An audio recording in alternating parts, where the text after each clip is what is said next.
मी प्रियंका, तुम्हा सर्वांचे पुन्हा एकदा माझ्या आणखी एका नव्या व्हिडिओमध्ये ब्लॉगमध्ये अगदी मनापासून खूप खूप स्वागत आहे। तर आज गुढीपाडवा आहे आणि हा जो आपला ब्लॉग आहे तो गुढीपाडवा स्पेशल ब्लॉग आहे।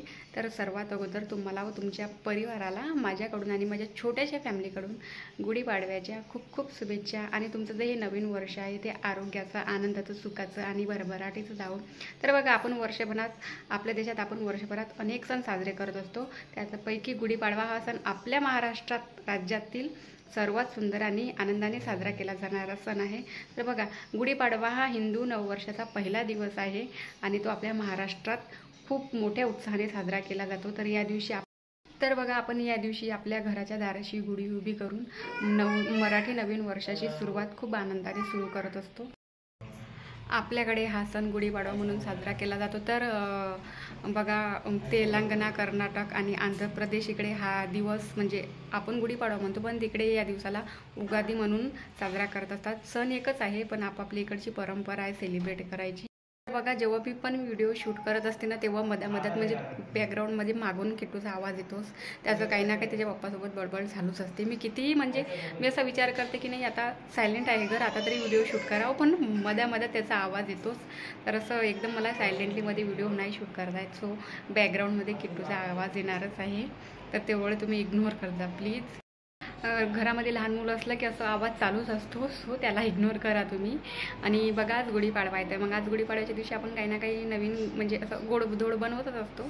तर अगोदर मी श्रीखंड पुरी बनवण्याचा प्लॅन केला होता। मी श्रीखंड घरी आणून पण ठेवला होता रात्रीच, पण मी मधातच चेंज केला। आमच्या ज्या काकू त्या म्हणाल्या होत्या की उद्या आपलं नवीन वर्ष चालू होते, तर नवीन वर्षाच्या दिवशी तरी तू देवाच्या नैवेद्यासाठी पुरणाची पोळी बनव। तर म्हटलं ठीक आहे, मग मी पुऱ्या कॅन्सल केल्या आणि आता मी पुरणाची पोळी बनवणार आहे। तर बघा, आमचे जे कुलदैवत आहे त्याच्यासाठी आम्ही गोड भात बनवत असतो आणि मलिदा बनवत असतो। आमचे जे कुलदैवत आहेत त्यांना गोड भात आणि मलिदाचा खूप जास्त मान आहे।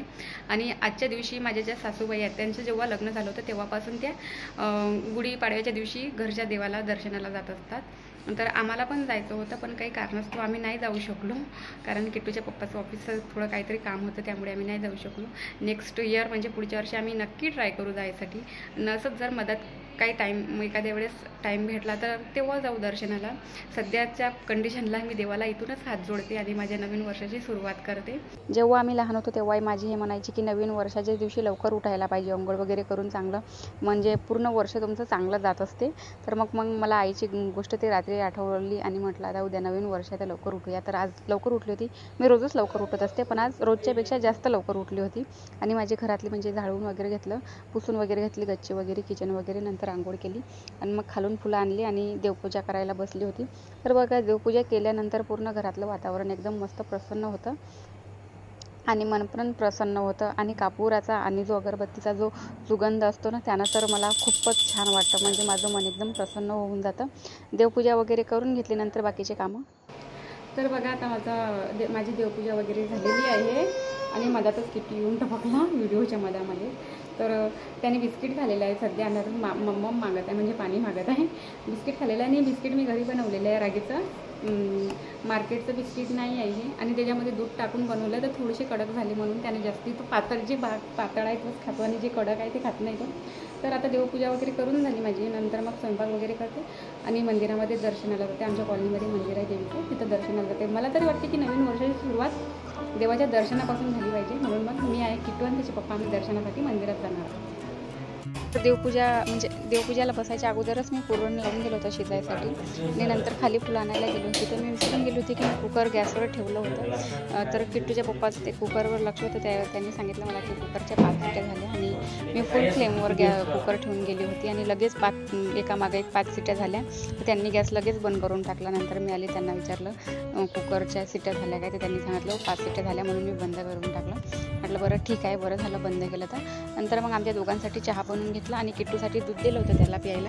आमच्या दोघांसाठी चहा बनवून घेतला। अगोदर चहा वगैरे घेतला, नंतर बाकीची कामं केली।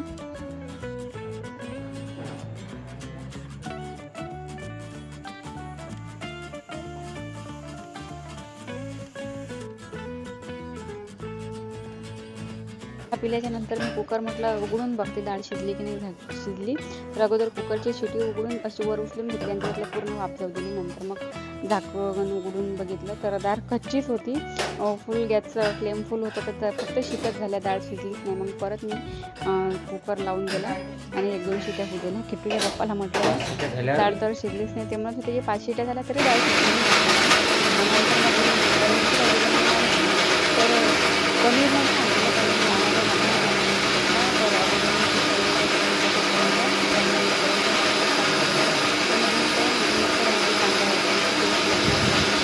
घेतली.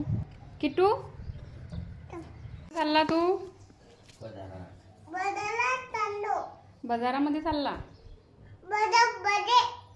काय आणशील तिकडून? केक? पनीर आणजो, पनीर. चल बाय कर, बाय कर, बाय बाय. पनीर आणजो. चल बाय. तर भाजी वगैरे करून घेतली. बाकीचे सगळा स्वयंपाक झालेला आहे. ऑलमोस्ट माझा अर्धा स्वयंपाक झालेला आहे.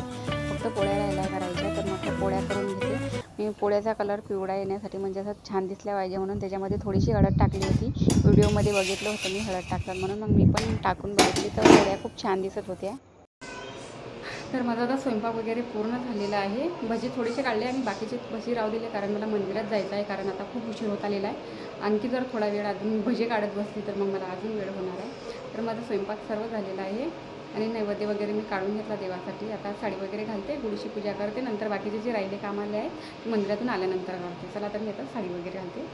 तर तुम्हाला मी साडी घातल्यानंतर बघते. चला तर मी आता अशी सिंपल अशी तयार झालेली आहे. साडी वगैरे घातलेली आहे मी. आरतीचं ताट वगैरे पण काढून ठेवलं. स्वयंपाक वगैरे पूर्ण झाला माझा. चला तर आता गुढीची पूजा करायला जाऊया. आज लवकर उठून सुद्धा मला स्वयंपाकाला उशीर झाला होता कारण आज पूर्णच स्वयंपाक होता. आपलं जे स्वयंपाक असते तो साधा साधा असते, वरण भाजी पोळी, पण आज पूर्णाचा होता. सोबत भजी मग थोडासा एक्स्ट्रा स्वयंपाक असला की आपल्याला थोडासा टाइम लागत. मला पण थोडासा उशीर झाला होता. काका पूजा करून खाली सुद्धा गेले होते. नंतर किट्टूच्या पप्पाने आणि मी पूजा वगैरे करून घेतली. तर किट्टूचं असं आहे, त्याला प्रसाद वगैरे दिसला की त्याला कंट्रोल होत नाही. त्याचं प्रसादावर म्हणजे असं लक्षच असते की आता मला कधी भेटते. तर मध्यामध्ये चालू होतं. त्याच्या पप्पाने त्याला सांगितलं की दर्शन वगैरे घे म्हणून.